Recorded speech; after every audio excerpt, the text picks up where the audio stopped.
Assembly, I have the honor to welcome Executive to address the Assembly. Secretary General of the United Nations,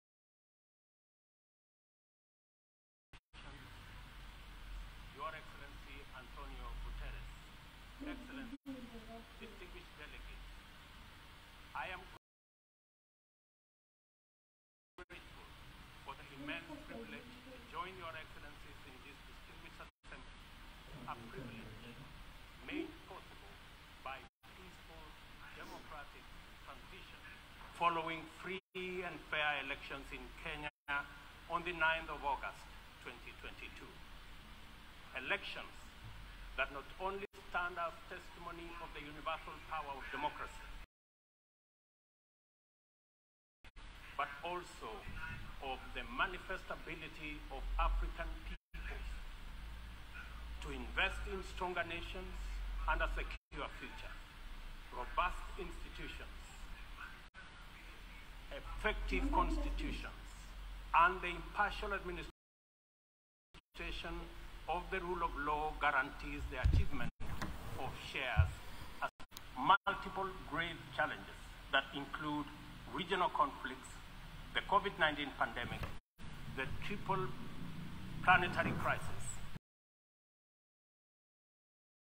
food insecurity, and the rising cost of living. I take this opportunity to congratulate you, Mr. President, on your election to preside over this session, and to express my confidence that your wealth of experience offers us significant assurance of your good leadership. Your motto, solutions through solidarity, sustainability, and science, succinctly captures with particular resonance the urgent imperatives of our time. I assure you of Kenya's firm support and cooperation during your tenure. I further take this opportunity to commend your predecessor, His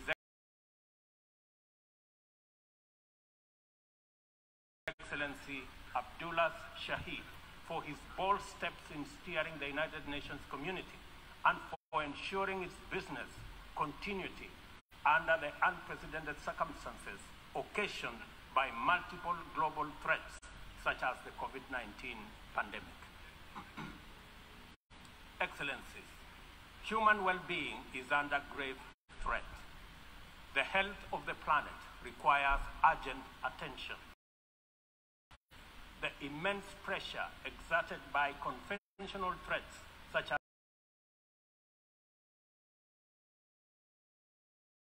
climate change, the global food crisis, terrorism, cybercrime, and armed conflict has been compounded by unprecedented, devastating disruptions due to COVID-19. I express my approval of the theme for this session, a watershed moment, the opportunity we now have to escalate our engagement from firm consensus to decisive action. In many respects, the COVID-19 pandemic stripped us of many illusions and exposed stark justice and solidarity deficits in the face of existential crisis. It brought in of exclusionist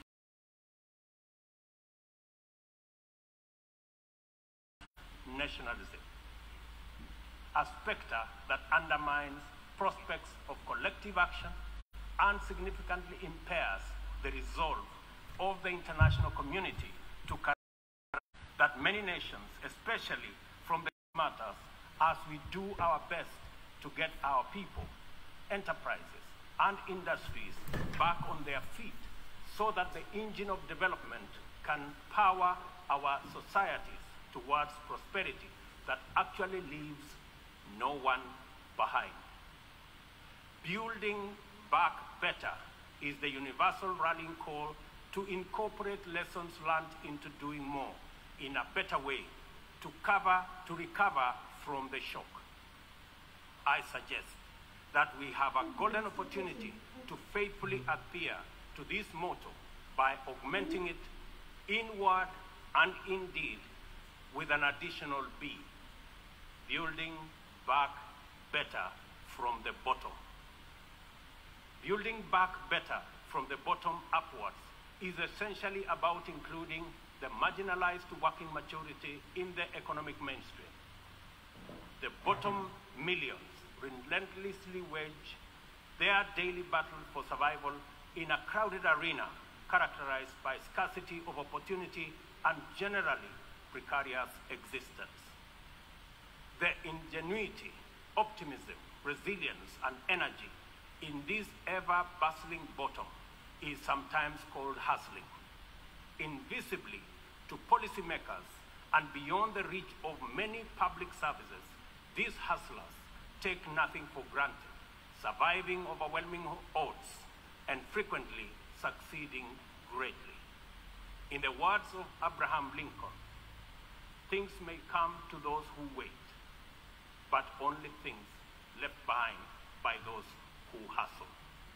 It is time to bolster the resilience of our nations, to mainstream these millions through deliberate strategies and efforts for economic inclusion by building back better from the bottom up. The interlocking challenges of conflicts, triple planetary crisis, and the global food crisis have impeded our momentum and obstructed our focus on achieving fundamental transformations towards sustainable development. In the Horn of Africa region, severe drought and disruption of supply chains due to the COVID-19 pandemic, as well as the Russia-Ukraine conflict, have left us food insecure, and consequently, we have been constrained to repurpose our strategies to prioritize drought and famine relief, insulating education and from disruption, and improving social protection and healthcare systems to secure the well-being of our people. Many countries now bear witness to the unsettling phenomena of rivers, canals, and water reservoirs that are drying up on account of droughts and heat waves occasioned by climate change. Kenya is no exception. The northern arid and semi-arid rangelands of our country have been gravely impacted by drought, whose severity has not been seen or experienced in 40 years. 3.1 million residents of these atolls are now severely food insecure on account of scarce rainfall over 3 consecutive seasons, leading to poor crop and pasture. This unprecedented confluence of intensely adverse events has exacerbated water scarcity and starvation, worsened by rising food prices, thus complicating Kenya's roadmap towards delivering good quality of life to our citizens and hindering the progress to achieving SDG number 6 and SDG number 2. Severe drought has affected not only the Horn of Africa and the Sahel regions, but continues to devastate many others, including Asia, Europe, and the Americas. If for no other reason, the fact that we all are in this together must strengthen the case for concerted efforts across continents. With this in mind, I call on member states and all relevant stakeholders to demonstrate strong political will and showcase effective cooperation by supporting the most affected countries financially, as well as through sharing land restoration and climate change adaptation technologies. It is through collaboration to expand inclusion that we can attain a new paradigm in multilateralism. The latest report of the Intergovernmental Panel on Climate Change reminds us that we cannot afford to waste another moment debating the merits of doing something vis-à-vis doing nothing. It will soon be too late to reverse the course of events, and then even the best possible interventions will not suffice. As leaders, every day is an opportunity to expedite our efforts to confront the triple planetary crisis. It will be recalled that during the Stockholm Plus 50 meeting, which Kenya had the honor of co-hosting with Sweden, there was consensus from states on the need to act urgently in addressing environmental impacts. Given this agreement, it is deeply concerning that little progress has been made in respect of the needful actions. It is time to collectively contemplate urgent measures needed to implement high-priority actions required to contain ongoing disruptions as we deliberate on long-term implementation approaches to be undertaken. I fully agree with the Secretary General's memorable statement that, and I quote, "We have a rendezvous with a climate disaster," end of quote. I add that we must not be taken by surprise. If indeed forewarned is forearmed, this is our opportunity to mobilize with tremendous urgency and take action at once. Excellencies, the agricultural sector has an important part to play in reducing the severity of climate change. A number of practices have a bearing, positive or negative, on various dimensions of the environment. Investing in modern agricultural technology is therefore one important avenue towards tackling prevailing environmental changes. Kenya is responding through substantial investment in climate-resilient agriculture. At the core of our 10-year strategy for agricultural sector growth and transformation are 9 flagships. They include the registration of farmers to direct incentives, improving farmer practice through customized extension services, monitoring of emergency food reserve stocks using digital food balance sheets, and the use of early warning systems to monitor food supplies and market prices. Agriculture remains the bedrock of the development of many nations and will thus, and I quote, "Without action now, the global fertilizer shortage will quickly move into a global food shortage," end of quote. We are encouraged to note that education, health, agriculture, and numerous other public services have become increasingly reliant on digital access. The world needs greater investment in the development of ICT infrastructure, accompanied with policies that support innovation and increased acquisition and deployment of technology. In so doing, we should be driven by the conviction that these measures offer a viable shortcut to poverty reduction and the promotion of inclusive development. I call for stronger global partnerships to enhance ICT infrastructure in developing countries and bridge the yawning digital divide between the global south and the rest of the world.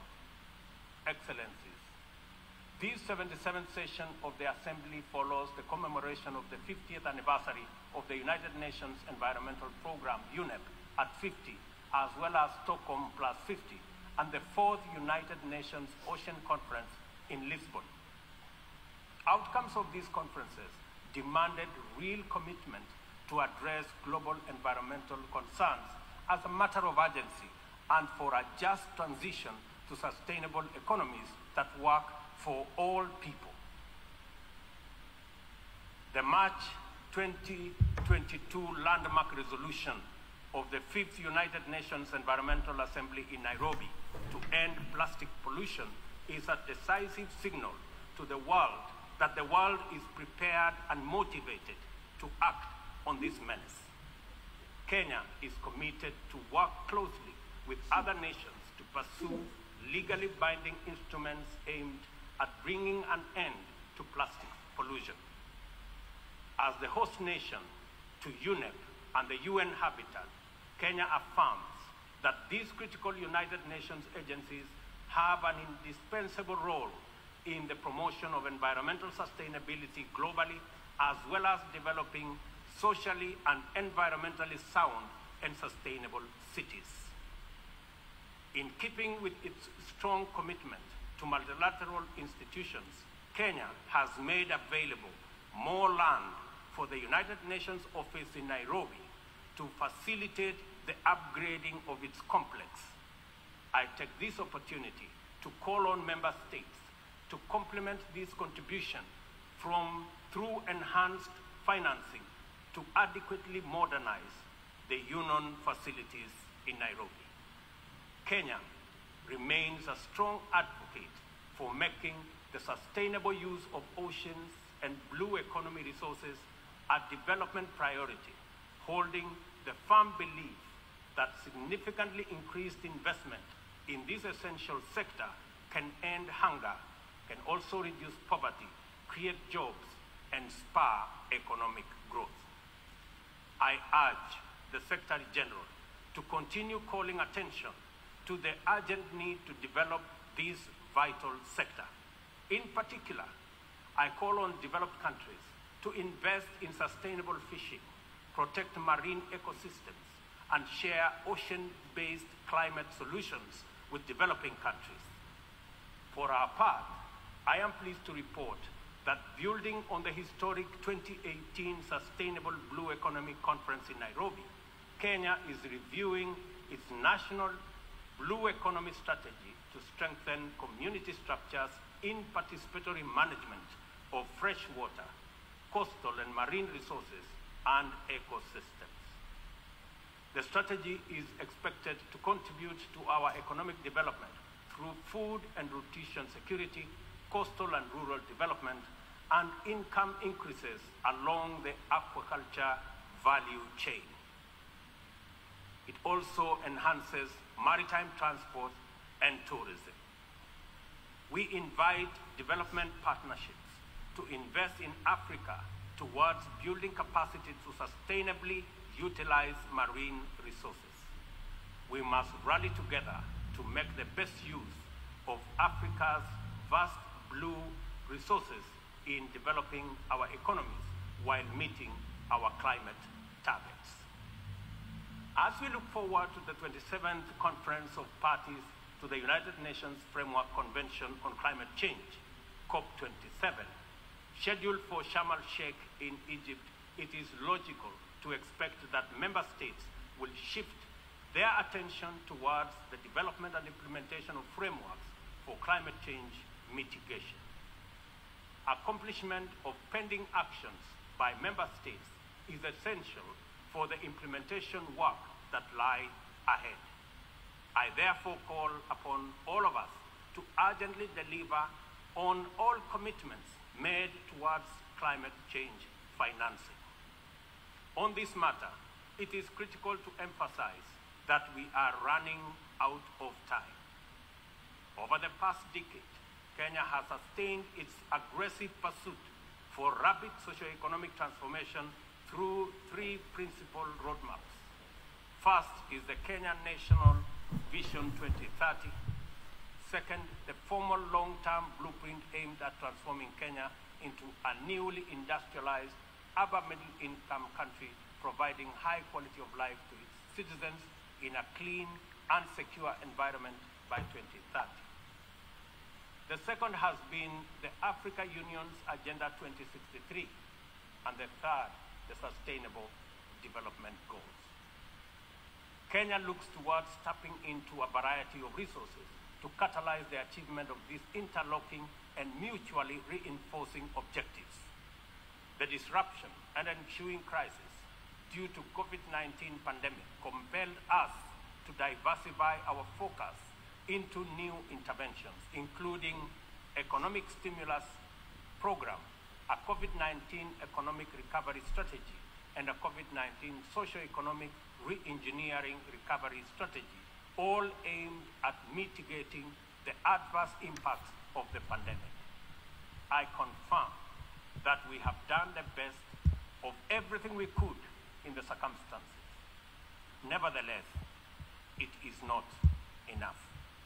Kenya and the rest of Africa, like other developing nations, are in need of greater international partnership and cooperation to avert economic crisis in the wake of the pandemic.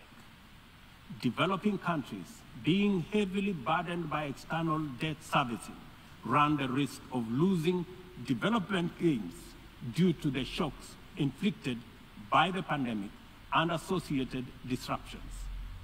I call upon global financial institutions and the international community to take urgent measures and release all existing financial instruments to provide much-needed additional liquidity and secure better fiscal space for developing countries like Kenya to enhance social investment, support climate change adaptation and mitigation, and address security needs and resolve development financing challenges. On behalf of Kenya, therefore, I join other leaders in calling upon the World Bank, the International Monetary Fund, and other multilateral lenders to extend pandemic-related debt relief to the worst-hit countries, especially those affected by the devastating combination of conflict, climate change, and COVID-19. Furthermore, I urge the G20 to extend and expand the scope of the common framework to suspend or reschedule debt repayments by middle-income countries during the pandemic recovery period. At this point, I would like this distinguished assembly to take a moment and consider the peace and security landscape, a landscape currently beset with multiple challenges, yet abounding with considerable opportunities.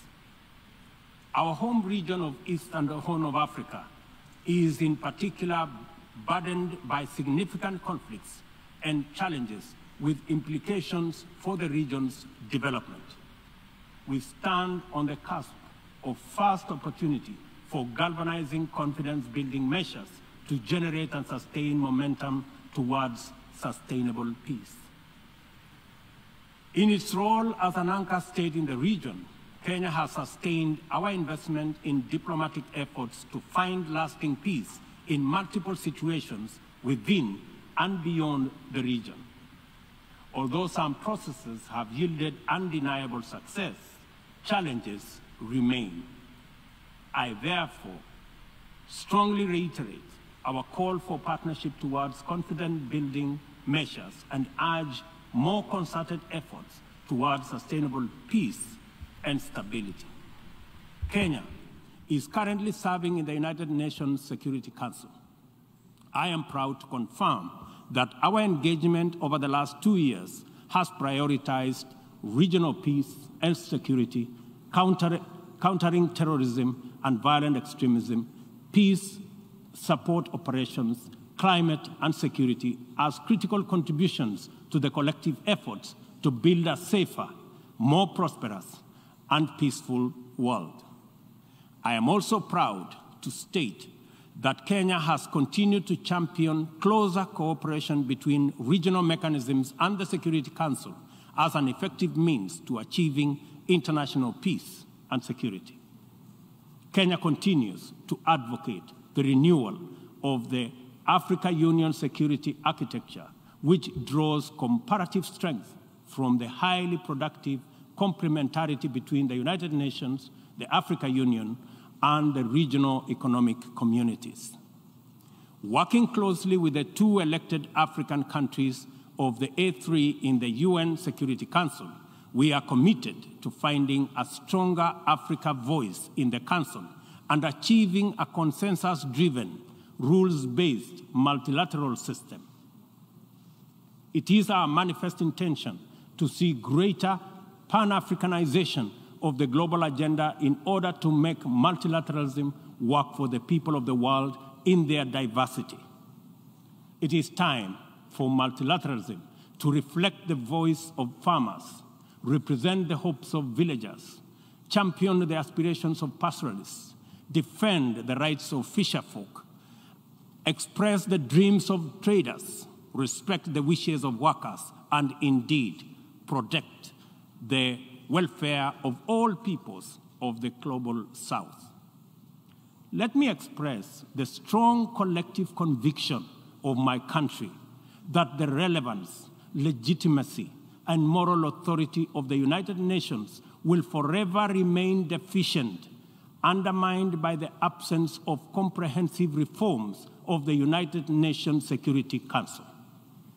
We therefore remain firmly committed to reforming the Security Council to make it a more effective, representative, and democratic global institution. Given the magnitude and variety of challenges the world continues to confront, a more fit for purpose United Nations is urgently needed, one that possesses the legitimacy and efficacy in dealing with threats to international peace and security. A just and inclusive world order cannot be spearheaded by a United Nations Security Council that persistently and unjustly fails the inclusivity criterion.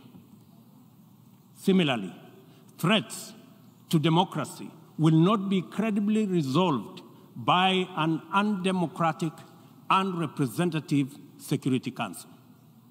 It is vitally important for this critical institution to reflect the values it is entrusted to protect, to defend, to uphold on behalf of humankind.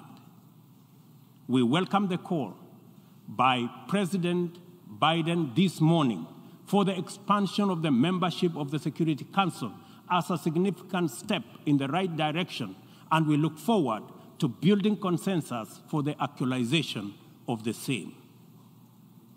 The COVID-19 pandemic severely disrupted health systems, seriously challenging the implementation of programs that are vital for the realization of health-related sustainable development goals. To place us firmly back on track and accelerate our progress towards these SDGs targets, it is imperative for us to foster sustainable partnerships between governments, other state actors, the civil society, and the private sector. This modality of collective action is particularly vital for building resilient health systems, whose importance in enabling us withstand future pandemics and other health crises can no longer be disputed. For this reason, Kenya will continue to strongly support the development of legally binding World Health Organization international instrument to anchor global solidarity and promote equity. The fact of the matter is that the COVID-19 pandemic exposed for all the world to see the severe deficit of these critical values in our present multilateral configuration. Global supply chains remained impervious to demands in the global south generally, and Africa in particular. Unequal access to vaccines underscored this unjust and unequal situation with unforgettable clarity. Whenever human life, security, and welfare is in jeopardy, it is immoral to administer interventions through frameworks that are anchored on fundamental inequality.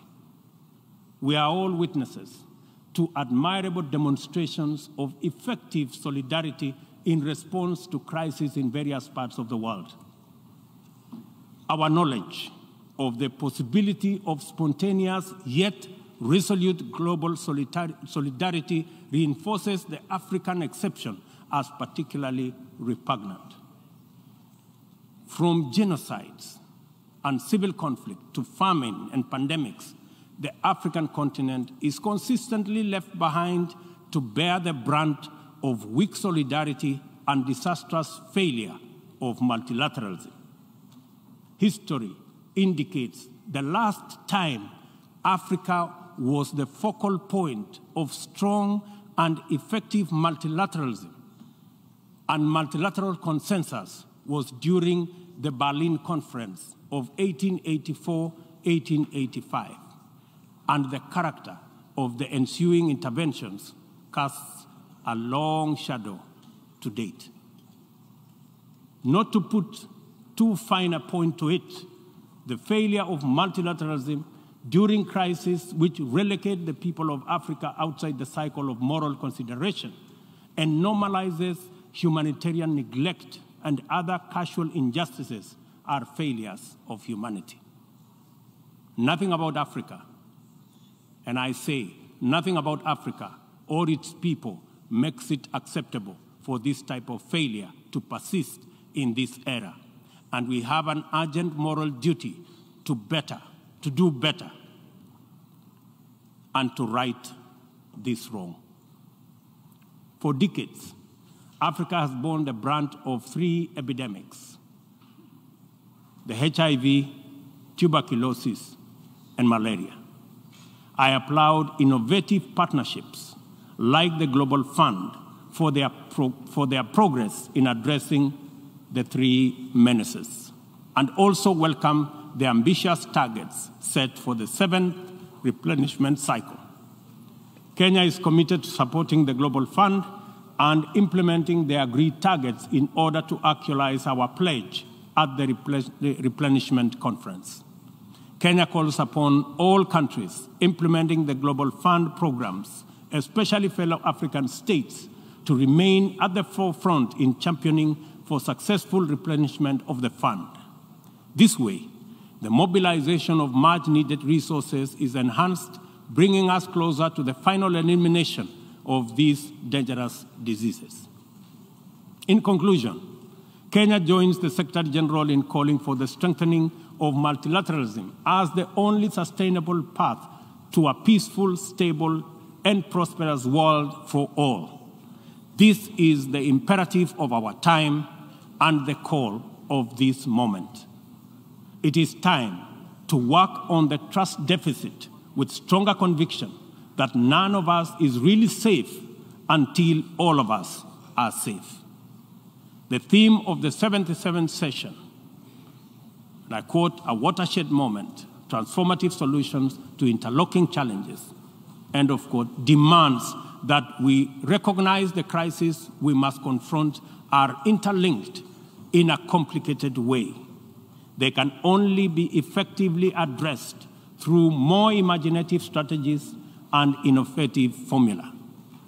A population of 8 billion people in a densely networked world increasingly looks up to the multilateral system as the anchor for their individual aspirations directly and indirectly through robust national frameworks. Increasingly, therefore, the United Nations system is expected to be responsive to these needs, and for the proceedings in this forum, in a forum like this, to speak to ordinary people in far-flung reaches of our incredibly diverse globe. It is impossible to address all their individual needs directly, but it is possible to respond to all of them by speaking with conviction to the universal values of equality, inclusion, justice, solidarity, and collective action, and by making sure that all our interventions effectively reflect them with clarity. The integrity of the international order must be measured by the distance separating our resolutions, consensus, and agreement from decisions, actions, committed interventions, and effective solutions. A watershed moment, therefore, demands that we reduce that gap drastically and quickly. Kenya pursues numerous essential domestic agenda through the multilateral framework. We are heavily invested in the strength, effectiveness, and eventual success of all interventions formulated by the United Nations. It is important that the output of this and other similar fora achieve immediate resonance in the minds and lives of our youth still seeking opportunity to express and actualize themselves, our farmers working to feed nations, our Juakali entrepreneurs striving in pursuit of success in the informal economy, and our professionals who formulate policy, implement strategy, and monitor service delivery in public and private sectors. Africa places immense value in the international community and the tremendous possibilities it can unlock through inclusive, sustainable, and effective action to transform the lives of our people and establish lasting peace, security, and shared prosperity. This watershed moment is our chance to turn the key and open this door of opportunity. We can make progress in addressing the triple global threats and liberate ourselves from the shame of past failures of multilateralism. At this watershed moment, we must not only choose, but also act decisively to bequeath our children and their children a greener, safer, healthier, and more abundant earth. Let us do it together, inclusive. The Assembly will now hear